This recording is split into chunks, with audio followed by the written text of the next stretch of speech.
Now we are going to deep delve into this situation. We have a guest, Javed Rana, the political analyst from Pakistan, joining us here on A News. Javed, thank you so much for joining us here on A News. It's been quite a ride from yesterday to today. We have been talking about the Indian airplane. Now we have a wider situation in our hands with Israel's attack to Iran. So before we start off, let me ask you, how do you interpret the situation? Do you think that it is going to escalate, or do you think that it is going to stop as it is?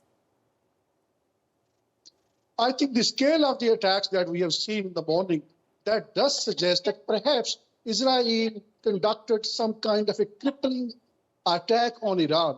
It means that there are, if the reports are correct, I don't know how far those reports are correct, but there are at least 200 airplanes, fighter Israeli jets who have carried out attacks. These are not just Iranian nuclear installations. These are the military installations, which also include some missiles manufacturing factories. And we should remember that Iran had also its discrete, secret nuclear installations.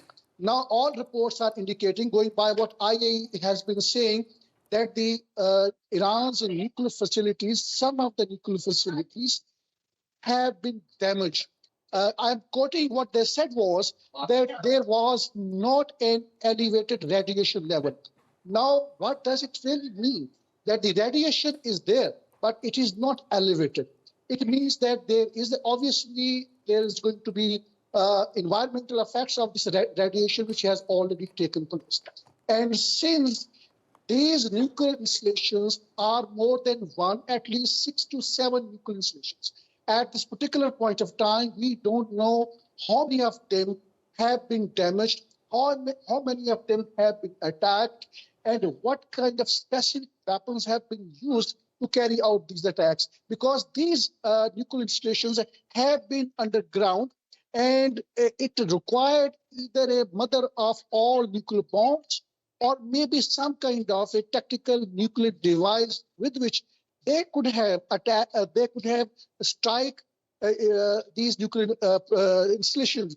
I think in this particular case, we don't know the scale of the damage, but what we certainly know that it is a declaration of a war by apartheid Israel against Iran.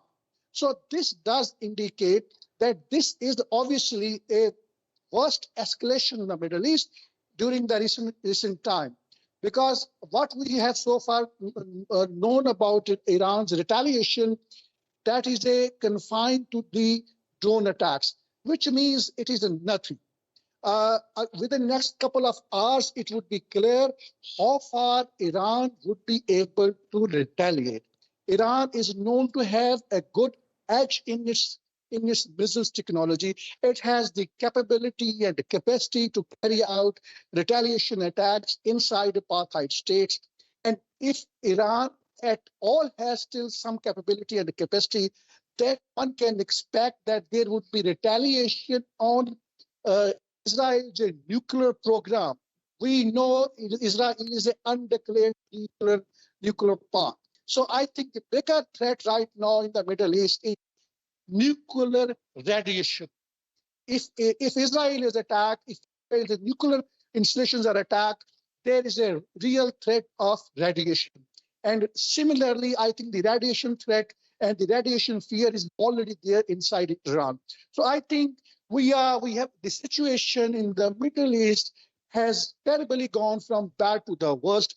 And this is a pure deadly combination of an evangelical and Zionist agenda, a religious agenda for a greater Israel. Our countries who are conspicuously are silent, they should understand they would be the next one. Egypt would be the first one. There is already an alternative plan hatched by apartheid Israel to basically dismantle the government in Egypt. So I think this Netanyahu's religious war is not going to restrict just to Iran. But again, coming back to Iran, we have to see the bigger picture. Their top military leadership has been assassinated. It has been eliminated. So it looks like that Israel is trying to degrade Iran militarily. It has not targeted as a first choice to top political leadership.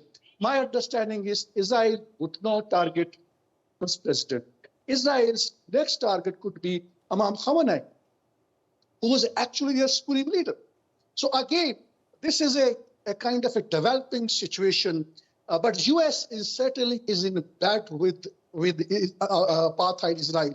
Now Americans are saying they are not part of it; they are part and parcel of it, and they are behind the scene operating, and everybody knows that they've been saying that they are going to defend Israel, but they would not attack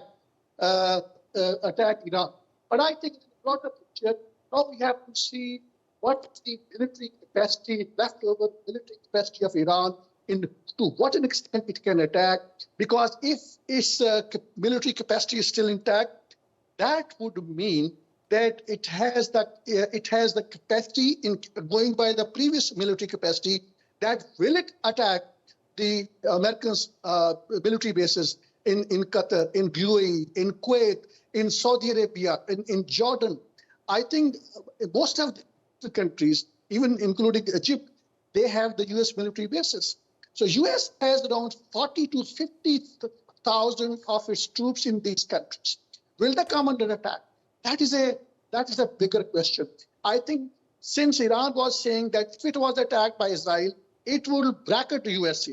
I don't think in this situation, if these military attacks are crippling, since there was a precise intelligence, Iran would be able to carry out retaliation simultaneously against the US and apartheid Israel. But certainly some kind of retaliation would be there. Well, Javed, that is an explanation that is quite intense, and we hope that the escalation doesn't happen. But we also have to, as you mentioned, it has gone from bad to worse, so we have to face the reality of the situation as well. Speaking of the nuclear powers, this is an intense situation because United States was actually having a conversation with Iran about the nuclear powers, and they were trying to get to a deal, although it didn't happen yet.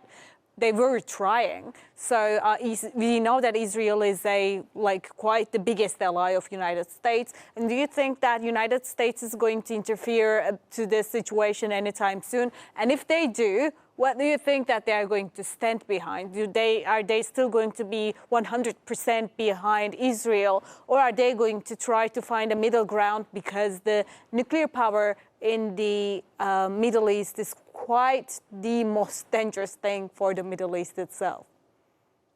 Let me address the part of the question. I think that was indicated that about the negotiation. The negotiations were basically a kind of the zero-sum game that the Americans were pursuing on the behalf of apartheid Israel. On the behalf of the Israel, American wanted during the negotiations that there has to be 0% enrichment of the uranium or the nuclear program. This is a complete nonsense. 37% was the level where Iran was willing to agree. Now and then there was also indication that Americans at one particular point of time was also willing to accept this Iran's offer. But since there was a lot of pressure behind the scene from the apartheid Israel, that's why these negotiations template was changed, and then these pressure tactics were again used to basically bully Iran, and Iran said it would not surrender its nuclear program under the inspection of IAEA. So the Iranian nuclear program was already under the inspection. I don't understand that why Iran's nuclear program was attacked. Yes, it could have, Iran could have potentially manufactured a nuclear bomb, and that was a threat to Israel. I don't understand one thing, that why Americans have been bidding the geo-strategic game, the religious agenda of the apartheid Israel. Afghanistan was attacked because Netanyahu wanted it, because Israel wanted it. And then Iraq was attacked because Israel wanted it. Iraq's nuclear program was destroyed. Libya was attacked because Netanyahu wanted it. And then Syria was attacked because Netanyahu wanted it. So it is a Netanyahu's Israel's agenda, which Americans have been pursuing. In this particular case, USA is trying to play a smart game that it is not part of the war, but it behind the scene, it's a part of the war. My understanding is that if American military bases come under attack, certainly Americans would retaliate, and then the scale of the retaliation would not be a bigger one. But we have to see again the question that I raised earlier on. If radiation level reaches to a tipping point from the nuclear installations which have been damaged, that would be a recipe for disaster, not for Iran, but the entire Middle East and the neighboring countries. And then if there is a retaliation by Iran, which is obviously going to be the case, and these retaliation have to be on the Israel's nuclear installations, that could also mean radiation. So again, we are into a situation where the clouds of the nuclear war, shadow clouds of the nuclear war, is hovering on our heads. You see, it's not a nuclear attack, but at the same time, if there is a radiation, it will have a disastrous impact for the human health. So let's see how things unfold. At this particular point of time, everybody is evaluating, making an assessment about the scale of the apartheid Israel's attack on Iran. If the attack is crippling, then I think it will be difficult for Iran to match the same scale of retaliation that apartheid Israel really deserves. Well, lastly, when you consider all of the situation that the Israel's attacks and everything, do you think that the international world, the Western world, the United Nations, the European Union, are they finally going to react now that the attack has happened to a nuclear facility, around a nuclear facility in Iran? I know that the West and Iran is not in the best of terms, but Iran is an important ally in Middle East for the West as well, to be able to protect the situation that is unfolding at the moment. And now we are seeing a quite big danger. Israel attacking Iran is not something like Israel attacking Gaza. Of course, there is people in both parts, but in international policy way, it is even more dangerous. So do you think that the Western world is finally going to come up and say something to Israel? I think to begin with, I think the European leaders must be rejoicing in the drawing room. They must be very happy over Israel's attack on Iran, because somehow or the other they were also in bad with Israel. But at the same time, they do have a concern that Iran has the capacity and the capability. We don't know at this particular point of time. It is going to be the scale of Iran's retaliation, which is going to determine the shape and the scale and the length of this war. Retaliation is not happening. That is something very conspicuous, because at the same time, we should not underestimate Iran. Iran is a country which is big in size. Iran is a country which you rightly pointed out is not Gaza. It is a kind of the military which has the capacity and the capability of carrying out attacks inside Israel. I think that would be very lethal in case they have the capability. My hope is that Iran still somehow or the other retains its capability and capacity to retaliate. And that retaliate, I think something, if it happens, I think people in the free world, in the Muslim world, they would rejoice over this attack, because it's not just Iran that Israel has attacked. It's the tens of thousands of the Palestinians have been killed. Israel has been committing war crimes. It has been conducting genocide of the Palestinians. So I think there is an aggravated, intensified resentment against Israel. So everybody is now waiting for what kind of reaction is going to be coming from Tehran. But again, we have to see the things in a realistic perspective, and that perspective is that the apartheid Israel has a good network of its intelligence in Iran. And there are people within the Iranian administration, I think with their intelligence input in the past, they have been carrying out attacks. Look at the top military figures, Revolutionary Guards. Their top leaders have been assassinated. The scientists have been assassinated. Former scientists have been assassinated. So it looks like that somehow or the other, Israel feels that in case Iran is not demilitarized or degraded militarily, at one point of time, it may carry out attack. Iran was not in a position to carry out attack against Israel. There was no imminent threat. It could not have been a preemptive attack. It is not a preemptive attack. We have to see the bigger picture. The bigger picture is that there was no imminent threat. So again, it is a sense of fear within the corridors of power in Israel, because essentially they have been imposed in the Middle East. They are the thief. They've been stealing the lands of the other countries.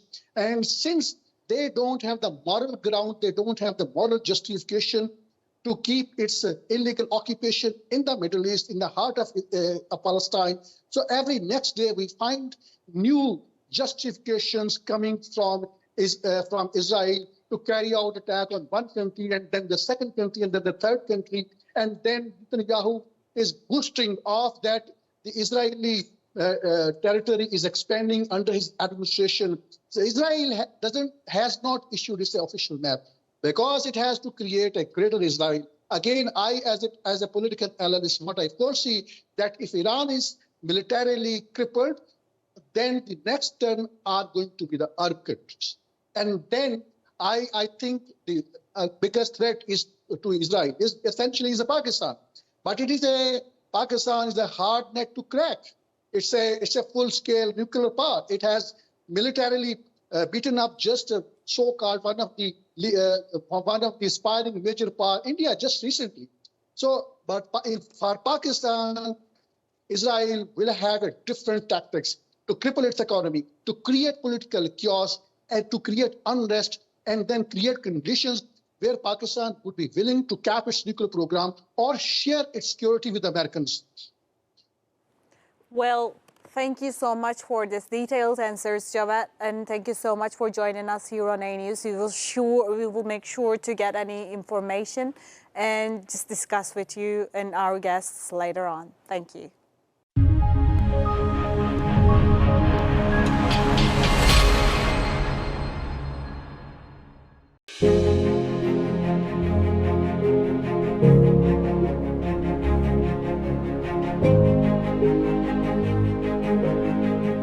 The growing tide of anti-Israel sentiments. What you see behind me is just tip of the iceberg of what is happening in the country. More than half of $52 billion black CIA budget is spent on espionage network in Pakistan. How would you handle it? The US has looked upon Pakistan as an ally at one point and then as an enemy at the same time. That is going to be the first legalism on the basis of which he is going to be instantly ousted by the Supreme Court of Pakistan. Joining us live, Javed Rana, who's an expert on politics and geostrategic issues. In the world politics, which is not being driven by any moral principle, it is being driven by the hard geostrategic realities. In a broader picture, more countries would aspire to have nuclear weapons.